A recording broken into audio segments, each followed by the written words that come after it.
Meus prezados, bom dia. Aqui estamos numa nova edição do nosso Café com Pens. Muito importante do meu ponto de vista, porque estamos gravando diretamente de Fortaleza, onde eu estou.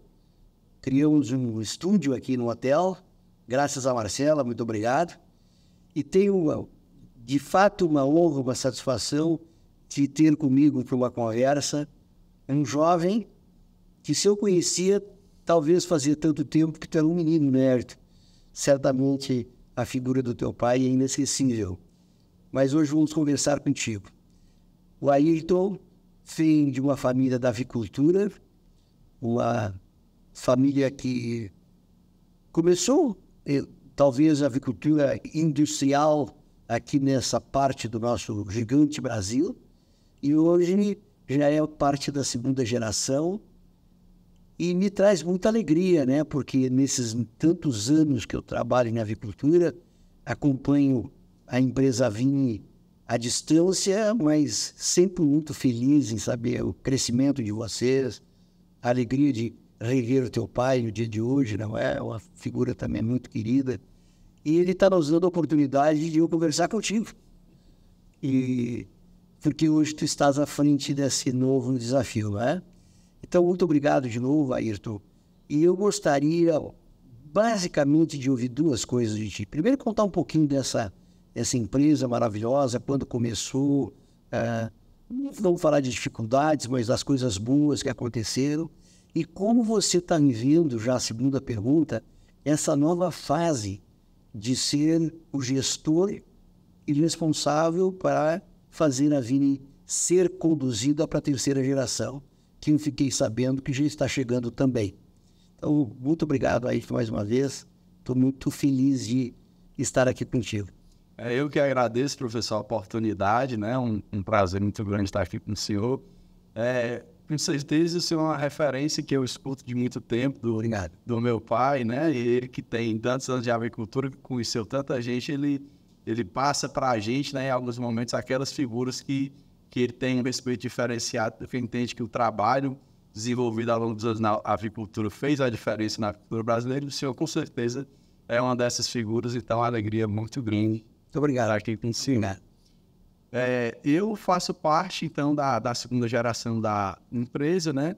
Meu pai, ele é inicialmente formado em engenharia mecânica no Rio de Janeiro e teve alguns trabalhos, né, na parte de engenharia mecânica no começo da carreira em Brasília, na construção de Brasília, manutenção de máquinas, com pavimentação. Trabalhou depois no Goiás, com um tio meu na parte de algodão. A minha família aqui do Ceará é tradicionalmente do algodão, né? Meu avô, meus tios mais velhos trabalharam aqui. Meu pai, de certa forma, foi criado, né, com uma família que produzia algodão, no tempo que o algodão foi muito forte aqui no Ceará.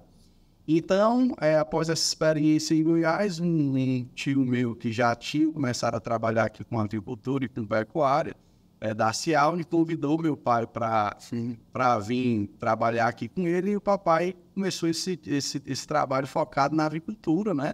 A empresa é a Cial e acabou, na época, se tornando uma das grandes referências aqui do Nordeste, na parte de agricultura, principalmente em corte, né? E matrizes, embora também tivesse poedeiros, né? Num determinado momento, em 92, eles resolveram fazer uma cisão na empresa e o meu pai ficou com a parte de ovos. Ele era sócio minoritário, ficou com uma parte menor da empresa de ovos, e aí começou a vir, né, onde a gente vem tocando ao longo desses anos. Então, ele, com os anos lá que ele passou, acho que por volta de 16 anos ou mais na Cial, ele ficou lá sendo todo responsável pela parte de avicultura. Então, com o know-how que ele tinha, né, e com essa parte de ovos, começou a vir, onde a gente começou unicamente com ovos. E hoje em dia, a gente tem também, além dos ovos de galinha, temos ovos de codorna, temos um pouco de frango de corte, e temos também um trabalho de verticalização, onde, além dos ovos in natura, a gente trabalha também com ovos processados, industrializados, né, em formatos tanto de Tetra Pak como outros formatos líquidos. E aí a gente está nessa trajetória, né? A gente já faz tempo que desenvolve um trabalho muito voltado para o ovo no supermercado, né? O meu pai teve essa visão lá atrás de que o mercado, quando se trabalha com rede de supermercado, você tem uma série de novos desafios ao lidar diretamente com o consumidor, ao lidar com a loja em si, mas que também teria algumas outras características positivas, né? A gente vivenciava um pouco menos de oscilação no preço, saía um pouquinho da parte de commodity, né? E podia fazer um trabalho um pouco diferenciado no produto. E é o que a gente vem fazendo ao longo desses anos. Então, hoje a empresa, a gente trabalha com ovos desde a Bahia até o Amapá, Certo. focado nessa coisa das redes, né? A gente sabe que no Brasil o mercado de ovo granel ele ainda é maior do que esse do ovo no varejo no supermercado, mas o nosso trabalho nessa região toda é praticamente zero no granel e toda focada nessa coisa do ovo embalado, né? E aí a gente trabalha todo um mix para atender, né, as diversas necessidades dos clientes, né? Então a gente tem o ovo in natura branco da galinha, que é o mais tradicional, mas a gente tem também ovo exceed com ômega 3, a gente tem um ovo voltado para uma linha infantil, que é o ovo do Chico Bento, a gente tem também toda a linha de ovos vermelhos, a gente tem o ovo de codorna, a gente tem hoje o ovo de galinha livre, a gente tem ovo caipira. Então, busca trabalhar todo nesse mix de produtos, entendendo que cada consumidor tem lá a sua necessidade e a gente está aí nas redes de supermercado buscando atender cada necessidade dessa daí, né? Então... Interessante, né, Ayrton? Nessa tua fala tem 3 coisas que me ocorre perguntar. Quantas aves tinha quando vocês começaram, teu pai começou, quantas aves eram produzidas na época? Então, a gente tinha por volta de 200 a 300 mil galinhas hoje começou. Hoje nós temos perto de 2 milhões de galinhas e mais próximo de 500 mil produtos. Então essa história é uma história realmente de sucesso, né? Uma segunda coisa muito interessante que eu acompanho vocês desde sempre, né? É a industrialização de ovos. Porque isso também foi um paradigma no Brasil, né? Muito caro fazer isso. Será que há mercado? Será que isso favoreceria a exportação? E vocês foram um dos pioneiros no Brasil a fazer isso. O que representa hoje a industrialização da Avime, os ovos industrializados? A parte dos industrializados representa próximo de 10%. É um negócio que tem crescido, mas eu confesso, professor, que é realmente um desafio muito grande, porque esse paradigma realmente do consumo, ele é uma grande dificuldade, porque o ovo industrializado, ele vai principalmente para quem transforma. Sim. Quem transforma tem um cuidado muito grande com aquele produto que vai usar o ovo como ingrediente. Sim. Então, o cara lá usa o ovo em casca, né? Quebrando, tendo um trabalho danado, uma série de dificuldades para fazer escala. E você chega com um produto, ele fica com medo, pô, mas será que você vai estragar minha receita? E se der um problema, o que é que vai acontecer com o meu produto? Não sei o quê. Então, você tem que fazer um grande investimento, inclusive técnico, para, às vezes, fazer a receita vir, mostrar. E cliente de ovo pasteurizado, às vezes, demora mais tempo para ser desenvolvido, porque é uma quebra de paradigmas mesmo, como o senhor falou, que vai muito de pouquinho em pouquinho, né? Imagina a dona de casa, ou a confeiteira, né, que tem uma receita que são 3 ovos, e daí ela recebe o pasteurizado, como é que ela traduz os 3 ovos em ml, né? Ou colheradas, né? Então, realmente, eu até... Essa preocupação, né? Imagina, tem que ter isso, que é um paradigma, né? Uma outra coisa que me chamou a atenção, não é? Como essa indústria ela é importante, vocês desde sempre, lá desde a origem, vocês se dedicaram pelo mercado de ponta, não é? Que são os supermercados e varejistas. Quando tem outras empresas que, por diferentes razões, não focam neste mercado. E isso se tornou uma tradição da empresa, né? Esse é o core da empresa, é um direcionamento, né? E com todas as dificuldades de lidar com essas megas instituições que temos aí, não é? Eu de vez em quando sou abordado, eu sou membro da Ovos Brasil também, além de conversa com os produtores do Brasil e tudo, e de vez em quando eu sou abordado, mas a gente precisa conversar sobre essas redes de supermercado, eles estão apertando muito, exigindo muito, e quer verba para isso, verba para aquilo. E aí eu tento, né, explicar para o pessoal e fazer uma conversa lá que, ó, é tudo uma questão de precificação. se você vai pagar mais coisa para o supermercado, que é fundamental é você colocar isso no preço. Se você for querer vender do mesmo preço que você vende o ovo granel e gastar mais no supermercado, vai virar um negócio ruim. Eu sei que muitos produtores, às vezes, estão focados no granel porque tiveram experiência ruim com o varejo. Verdade. Mas a gente entende que é uma questão de negociação. E aí uma coisa que eu acho fundamental, o nosso setor de postura às vezes sofre muito, é porque muita gente coloca a produção e às vezes aumenta a produção sem uma estratégia de comercialização. E o ovo vale 30 dias, né? 25, 30 dias. Se você está com o ovo 3 dias dentro de casa, você perdeu 10% do shelf life do produto. Então, ele é muito dinâmico, essa coisa de gerenciar o estoque. Se você começa a entrar nessa coisa do varejo e ficando dependente de uma maneira do supermercado, que se ele não pegar, você vai se enrolar com o seu estoque, você acaba, às vezes, fazendo qualquer negócio. E é aí que o varejo fica uma negociação ruim. Mas se a gente consegue produzir na medida que comercializa bem, para nós é um mercado muito interessante. E o terceiro ponto da tua fala, que me passou muito interessante, e para quem nos vê e não está ligado à área, né? Quantos produtos diferentes vocês têm de mesmo ovo, né? Porque parece que o ovo é ovo, e é assim que o cidadão consumidor olha dessa maneira, né? E aí nós saímos por uma variedade, inclusive indo para o ovo de codorna, que é uma especiaria, não é? E que hoje, em qualquer lugar, se encontra, né? Essas redes de alimentação, não é? Todas têm, entre tantas coisas, o ovo de codorna, né? E isso também é uma estratégia, né? Porque você tem que ter produto diferenciado nesse produto de shelf life muito curto. Isso sempre foi também uma preocupação de vocês, não é? Isso a gente já faz tempo que a gente, inclusive, usa nas nossas comunicações no mercado de explicar, ó, ovo não é tudo igual. E a gente tem que explicar isso para o consumidor e tem que muitas vezes explicar trabalhando no supermercado, o comprador do supermercado, porque ele também não entende. E às vezes quer trabalhar tudo como se fosse igual. E a gente explica, ó, primeiro tem diferença de qualidade, né? O senhor é especialista em nutrição e eu sempre, para explicitar para o pessoal, eu tento fazer uma analogia para os gestantes, né? Ó, o que a gestante come bem ou mal vai ajudar naquele neném que vai nascer bem com saúde, ou não. É a mesma coisa o ovo.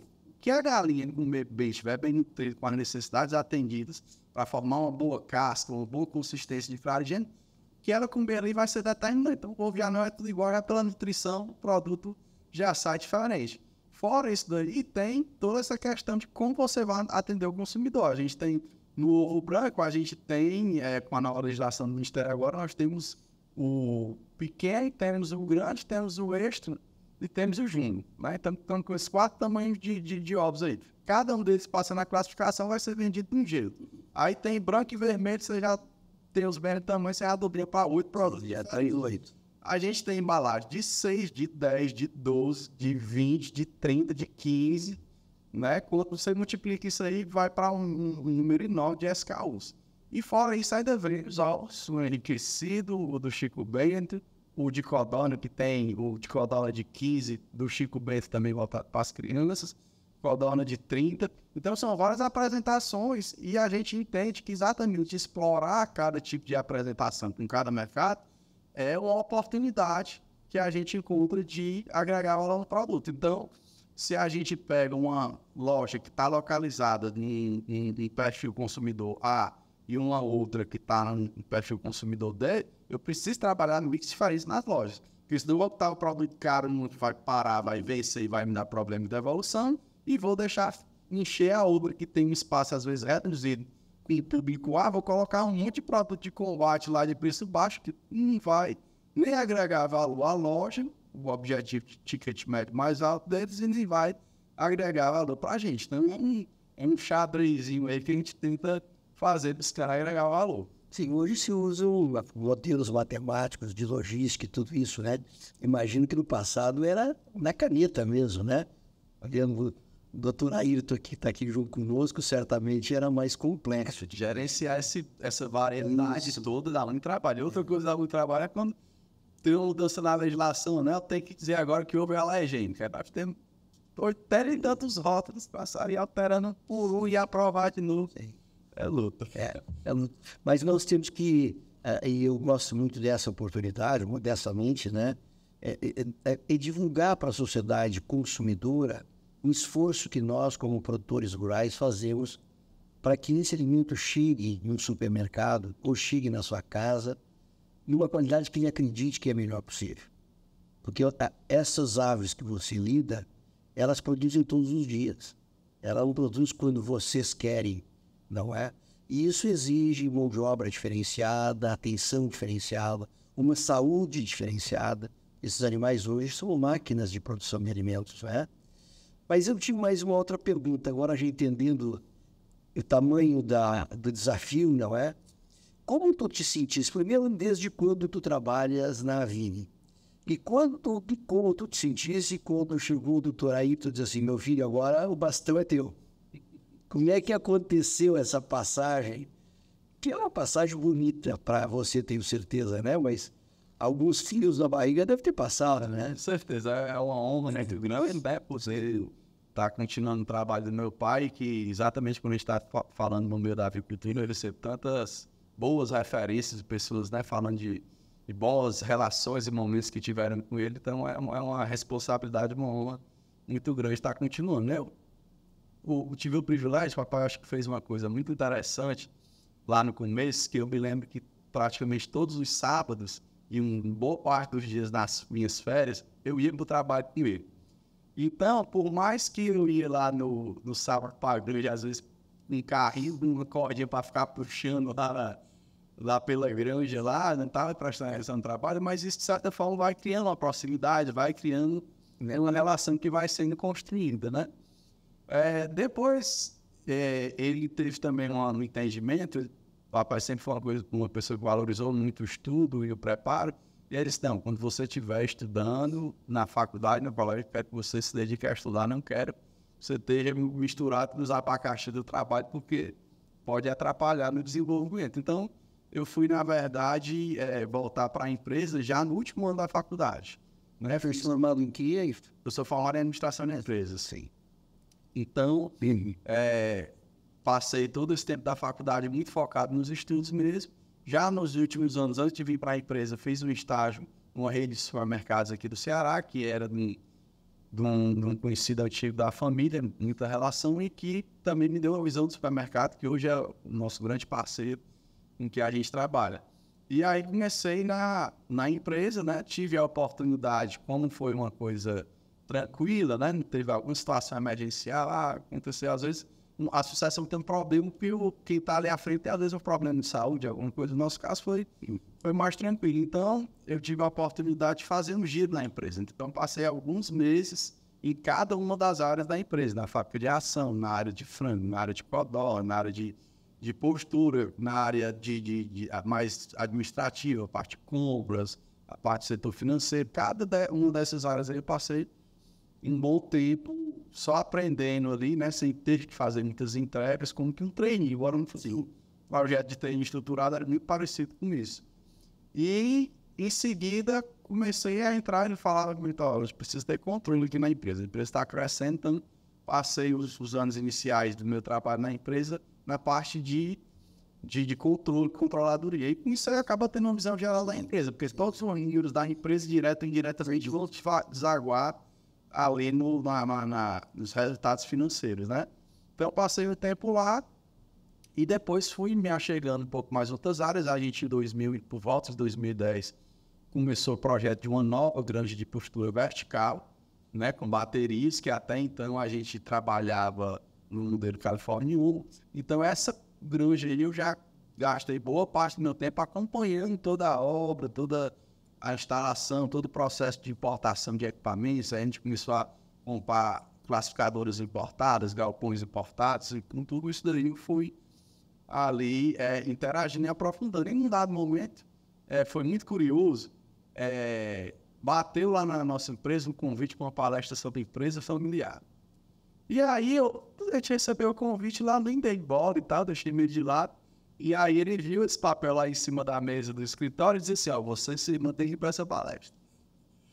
E aí a gente foi lá para a palestra, né? E foi interessantíssimo como tudo que o palestrante, que é especialista em empresa familiar, foi falando, foi casando ali com a nossa realidade, né? Diz, rapaz, a gente tem que contratar esse cara para fazer um trabalho lá na empresa. Então, a gente contratou lá o Instituto Empresarial, trabalha com a gente até hoje, e eles têm um projeto de trabalho com sucessão que ele é muito bem estruturado. Então, acaba que ele foi entrando no projeto da empresa e essa transição minha para ir pegando mais áreas acabou sendo, de certa forma, muito natural. Dentro do projeto lá, ele começava a acompanhar uma coisa que eu não acompanhava antes, observar um aspecto dos resultados da empresa que eu não estava acompanhando. Eles fizeram um redesenho do organograma da empresa e meio que, para mim, não teve, assim, nada muito forçado, não. Acabou vindo naturalmente. Lógico que, com o tempo, a gente vai sentindo um monte de responsabilidade a mais que eles não estavam na minha lista e que passa a ter, né? Mas foi muito bacana. E hoje a gente tá já na terceira geração, né?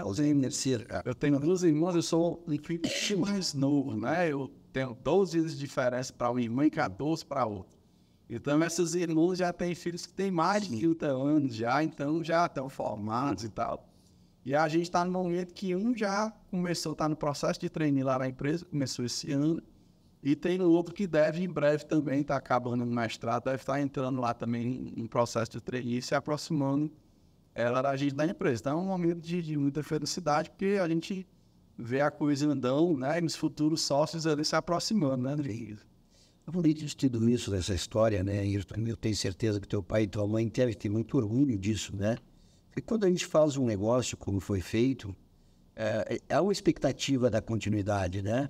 E tu passa, assim, nessa nossa conversa, tanta tranquilidade, né? Pela responsabilidade que tu assumindo.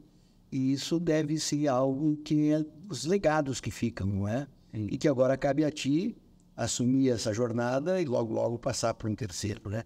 As empresas, eu venho da empresa Cargill, que tem 165 anos, mais ou menos. E foram passando de geração em geração. E a empresa continua. E continua porque a transferência de conhecimento e de desejo de manter a cultura predomina sobre tudo, né? Então, meu amigo novo, jovem amigo, um grande abraço. Parabéns, Ayrton, por essa tua nova jornada. Parabéns pela importância que vocês trazem para a indústria da produção agropecuária aqui para o Nordeste, tão importante, né? Reinventando esse povo brasileiro que necessita de comida de qualidade, de alimento de qualidade. Esse ovo que passou por tantas fases de crítica, né? Parece que agora está diminuindo um pouco. E vocês foram sempre persistentes nisso, né? Então foi um grande prazer conversar contigo nesse nosso Café com Pães aqui de Fortaleza, não é? Super bem conduzidos. Desejo a ti muitas felicidades. Estamos próximos do Natal, felicidades nesse Natal que está chegando. E continuamos otimistas. E como final da entrevista, a gente saúda com um Café com Pães. Muito obrigado, meu amigo. Assim terminamos essa entrevista e mais uma vez agradeço pela oportunidade. Obrigado. Grande abraço. Obrigado pela oportunidade e abraço. Foi uma grande alegria. Que bom, que bom. Até uma próxima.